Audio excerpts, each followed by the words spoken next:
It's GOTY season, and some game just got the claps and an award. Oh yeah, which one is it? This one.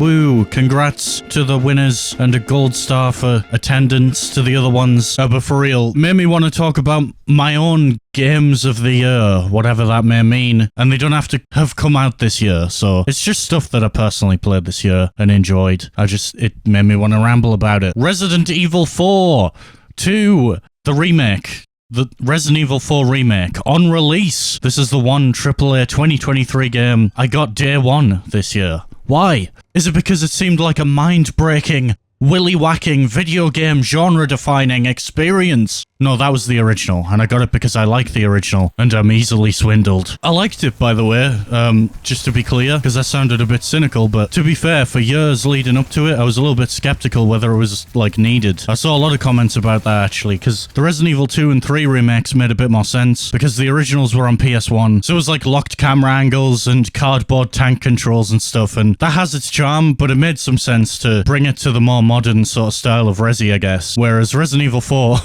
was the game that did that in the first place, so I was a little bit skeptical about that, like whether it was even going to be worth playing, but I ended up really enjoying it. It had some new gameplay features, like being able to block with the knife and stuff, and yeah, I don't know, it looked great, it felt great to play.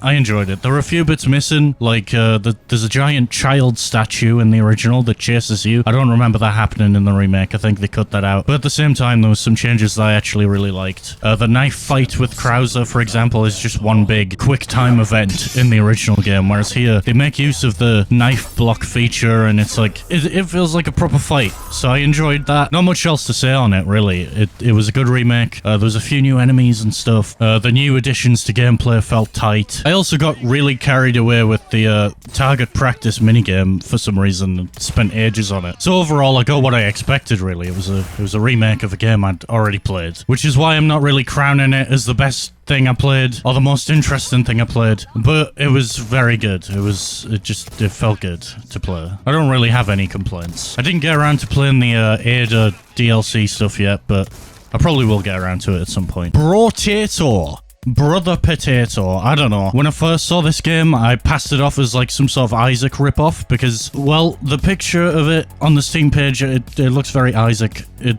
just does. It looks very Isaac art style. The game's sort of in a flash game aesthetic thing, and it's grown on me. I love it, actually. I like those sort of games. I really enjoyed Dead Estate last year, which had that going on. It was like a very Newgroundsy feeling thing. Isaac, etc., etc. You get the idea. So, Brotato, I haven't streamed this at all. I haven't made any content on this at all, but it has been my go-to tab in, tab out game of the year. Like when I was editing the Wii Sports Resort video, I'd tab out and play a little bit of Brotato in between. And if you don't know what this game is, it's basically a Vampire Survivors style bullet heaven thing that's been a pretty popular genre of indie game over the past year or so. And what you do in these games is you don't really have to do a lot. You just walk around. It's usually auto shooting a vast amount of enemies for XP, and you unlock weapons and items. It's like a roguelike thing, so you play it in runs sort of like you would a roguelike or roguelite or whatever, but you're constantly sort of stacking weapons on top of each other. Like you can have like 5 Uzis hovering around you in this game. It's not as ADHD achievement unlocked dopamine rush simulator like Vampire Survivors is, but there are a titload of characters with different statistics. Seriously, I recommend this game to any maths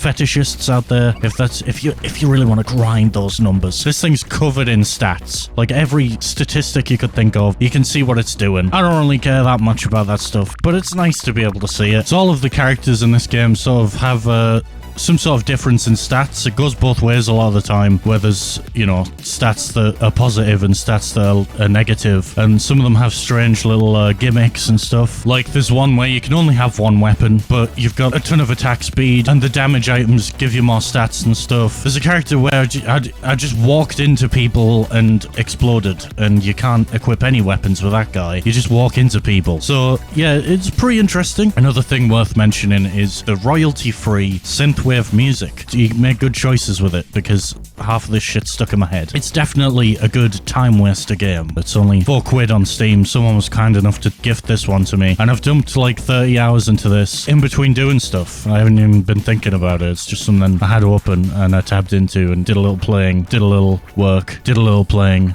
etc. You get the point. Counter-Strike 2. Yes, this is definitely the second Counter-Strike ever released. So yeah, CSGO was a game that I dumped a lot of hours into over the years. And this year, Valve released the sequel, which is more like a huge update. They basically took it from Source Engine to Source 2, which allows them to sort of build on the game more and do some cool shit and make it look nicer, etc. There's some big changes, but it sort of looks like the same game at face value. The UI is different. They added volumetric smokes, I think that's what it's called. Smoke grenades, like the smoke moves around stuff and it's cool. You can also like carve holes in the smoke with regular grenades and bullets. So you can be like a peeping Tom to the people at the other side of the smoke. They even released a trailer for the smoke grenade. I've never seen that one before. I think over the past 3 or 4 years, the most time I've spent with Counter-Strike was just making a couple of community maps for fun and for content. I got them! That's sort of where most of my time in the game has been over the past couple of years. I haven't really sunk my teeth into it like I used to back in the day. Until Counter-Strike 2 came out, it's got me back into playing Counter-Strike again, just playing it, you know? Dust 2... competitive shit, Silver 1 Madman Gamer. So yeah, I appreciate it for that. I think the biggest criticism I have, that a lot of other people seem to have, is that there's a lot missing. So if you don't know, they basically upgraded CSGO in a similar way that Overwatch updated to Overwatch 2. Why are you gay? The original game isn't available anymore. I think you can access it through Steam in some way or something. I'm not sure, but basically mods like Danger Zone, which was Counter-Strike's answer to Battle Royale. It was a really interesting take on it. Arms Race, which was just gun game, which was one of my favorite mods. Demolition, and I think unranked sort of competitive style is missing as well. And it's stuff that I think they're gonna add over time, but it's just so they just took them away like that overnight, basically. That's the biggest criticism I have. It's the biggest criticism a lot of people seem to have. They've done a pretty good job other than that, I think, with upgrading the game to Source 2. And there seems to be constant updates, which is good. It's Counter-Strike. There's not much else to say about it. One team's terrorists, one team's counter-terrorists. You plant a bomb, the other team try to defuse the bomb, or you can just kill each other, and it's like round-based. It's a classic. It just plays like it always has, really. It looks delicious. It plays like Counter-Strike. One of my favorite new features is that the Molotov does this. Wow, look at the liquid inside the Molotov. It's Source 2. There's also some sort of sub-tick system thing. I don't know what any of that shit means. The other big thing is the mapping tools. That's something I'm interested in trying one day.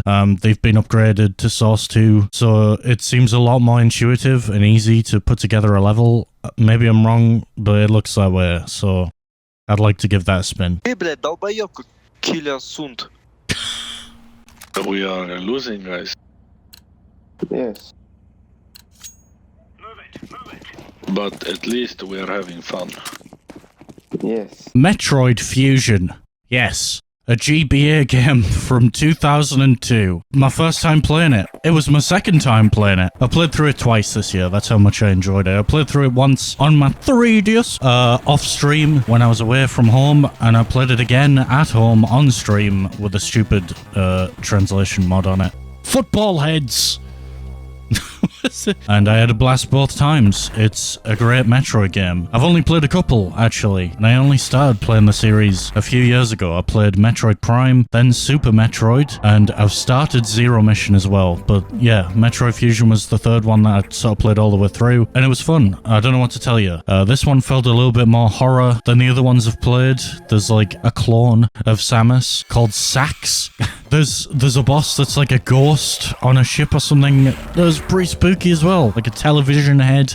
I don't know what he's supposed to be, but it was a cool design. Honestly, when your clone appears in certain parts of the game, it is actually quite tense and a little bit scary because she can just annihilate you because she's just you but stronger. She just has all of your abilities that you spend the game working up towards, you know? That's how Metroid usually is. You play through the game, get each ability, unlock different areas by using the abilities you get, and in this one you eventually culminate all of them and you're equal to Sax and you can kick her stupid ass in and it's quite satisfying. Frontlines. No, not that one. Roblox. No, seriously. I enjoyed a Roblox game this year. It's basically Call of Duty. It's a good snack food COD game experience. I don't know how to describe it really. Like COD 4 to Black Ops 1 era Call of Duty I enjoyed. And it sort of scratches that itch, to be honest. There's loadouts, there's team deathmatch, King of the Hill, kill confirmed, domination, all that sort of shit. There's a small selection of weapons and they all feel surprisingly satisfying actually. The feedback of guns, the sound design, the animations and all that, it feels tasty. The unlocks are a bit of a grind unless you want to shill out some Robux or dollars or whatever monetary system this is. It's fun and it's easy to forget that it is Roblox until you die and then see that the calling card of the person that just decimated you has a little Roblox character on it. Fun little free-to-play, easily accessible slice of COD, which I would love to recommend. However, nobody's playing the game right now, and you might be wondering why. Well, I went to grab some extra footage, and literally right now, whilst I'm making this video, the game is set to private. Turns out there's some sort of drama between the developers. 3 of them aren't happy with how they were treated by the main guy or something. Just my luck to have that happen while I'm making a video about it, but there you go. My favorite game of the year. Probably my favorite game experience of the year. A Doom level.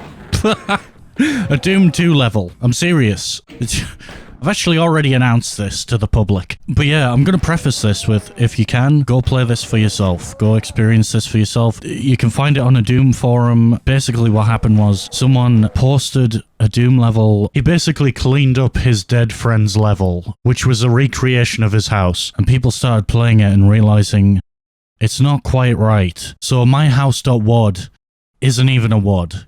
It's a PK3. And in non-Nerdatron terms, that just means it's not a level. It's a mod. It's a ruse. And it would have been a technically impressive level as well if it was just a level. You can look up and see the top of the stairs and stuff. I don't know how to describe this without sounding like an idiot, because I don't really know what I'm talking about here. But basically, this was made in the Doom engine, so it's quite restricted. A lot of this upstairs, downstairs stuff isn't supposed to be possible, but through trickery and teleporting you around different environment sort of makes you think that you're in a house. This, of course, is just the level. That's just how it's made. That's not even the game trying to be, like, weird and tricky. But it does do that. It does start doing that, because after you've played through the actual house level, you zap to the next Doom 2 level, which is weird. Okay, there's no other levels, right? And when you beat that Doom 2 level, you get sent straight back to the house level again. So it's like a loop. You have to play a certain way. I think if you run around the house or something, you basically trigger something and the house changes subtly. Like the PlayStation turns into an Xbox, sort of subtle stuff. And the enemy placements are different and stuff, and things just aren't quite right. The first time I played this, I went in blind and I heard a sound. Investigated, flicked a switch, and holy bejesus, it turned dark quick. Literally dark, as in the environment. Everything was dark. Modded, scarier enemies. An ominous atmosphere. Eerie ambient music.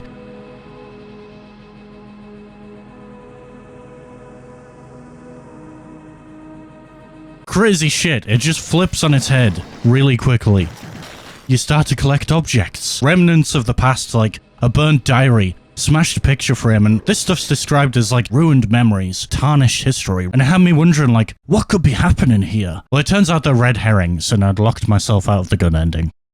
Yeah, there's multiple endings, you know, to a Doom level. The actual playthrough of this is, like, way more complicated. The game opens up from not just his house, but to, like, the brutalist house, which is, like, a whole backrooms looking ass area. There's, like, a little guy who looks at you, and you can see the back rooms behind him or something. There's a cute little dog, and there's also a crazy big scary dog. And it turns out if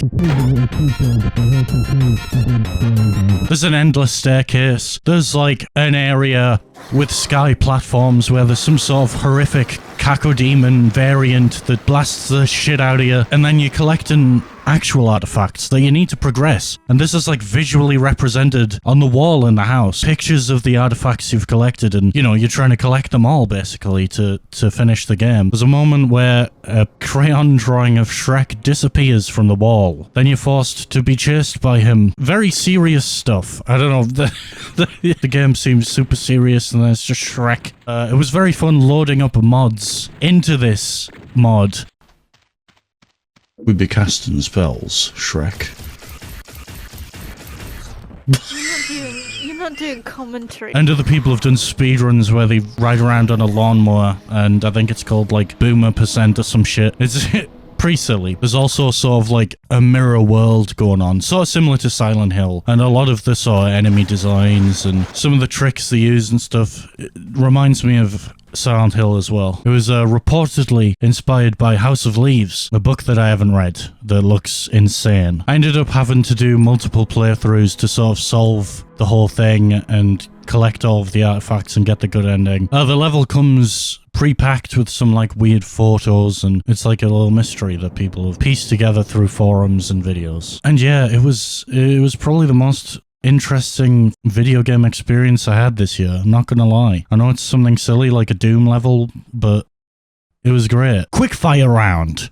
This is just stuff that I only put maybe a couple hours into at most, that I want to quickly mention because I had fun with them as well. Trepang 2, 77p Eggwife, Robocop, Rogue City, Antichamber, Party Animals, Crash 4, Beyond Sunset, Nightmare of Decay, Pizza Tower. Apologies if this was a little ineloquent. I just sort of pressed the record button. I just wanted to ramble about the stuff I played this year. Let me know what you guys played this year. What's your GOTY? Cheers.